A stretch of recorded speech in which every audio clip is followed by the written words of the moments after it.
Power panel now. Erin Maguire, Republican strategist. Julian Epstein, Democratic strategist. Julian, I'm coming to you first. Okay, we can joke about it, but it's a sad, truthful commentary about where your party is.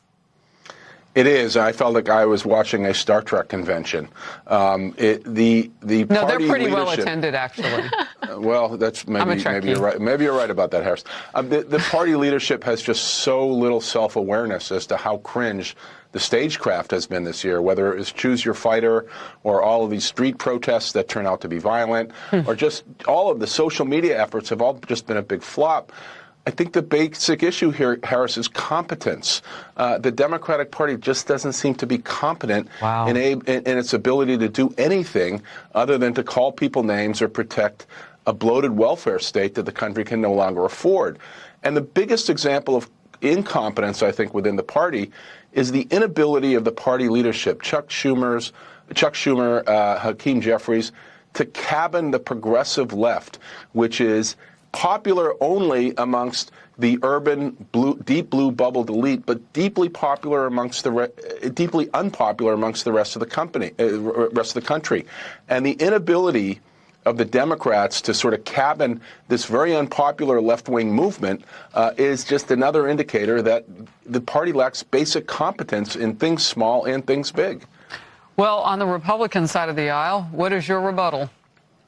I think that Julian is actually pretty spot on when it comes to his analysis about Democrats. And it's really sad for Democrats. I feel bad for reporters who had to report on this or watch that live stream. That should come with hazard pay and be considered cruel and unusual punishment. Democrats can't even get enough of their own people to sell their own message because they know trying to convince the American people right now that funding health care for illegal immigrants and shutting down the government to do so is a bad strategy. And not only do the follies of it include terrible technology, their inability to even get that live stream working appropriately, but the message is terrible as well. You put bad messengers and bad messages together, of course Republicans are going to pounce and seize on that because Donald Trump and Republicans have the upper hand in negotiations right now when it comes to getting the government opening and working for the American people. Democrats just have to get to yes and off their sad live stream.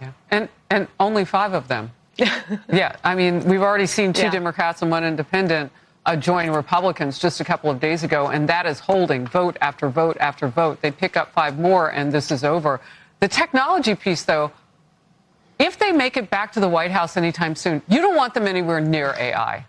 Like, if they can't handle a Zoom, goodness. Well, there has been no shortage of Democrat hypocrisy on government shutdowns. Remember, back during the 2013 shutdown, Republicans and Democrats were in a similar stalemate over Obamacare and the federal budget. Here's what Senator Chuck Schumer had to say back then to Republicans. What if I persuaded my caucus to say I'm going to shut the government down, I'm going to not pay our bills unless I get my way?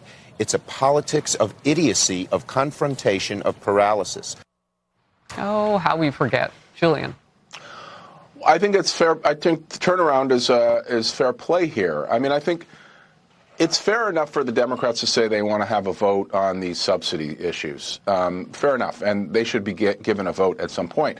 But there is a narcissism about insisting that after you've lost an election, you've lost the House, you've lost the Senate, and you've lost the presidency. There is a narcissism in suggesting we are going to shut down the government unless you agree to our demands to include these subsidies, which were supposed to be temporary subsidies. So again, I don't mean to keep beating up on Democrats. This is what I call tough love. I just think the Democrats lack self-awareness as to how they're perceived, which is why their numbers for congressional Democrats are about 18% right now. Oof. And last word, Erin. Yeah, if Democrats didn't have double standards, I'm not sure they would have any at all. Providing free health care to illegal immigrants is core to the Democrat Party. We remember during the presidential primary where every Democrat stood on stage and raised their hand proudly to support health care for illegal immigrants. That's what we're fighting against. We're making sure Americans have their priorities first. Good to see you both. We are perched and watching for the next vote about an hour or so from now. Erin and Julian, thank you. Thanks, Harris. All right, simultaneous breaking news this hour. Now we go to the anti-ICE protest.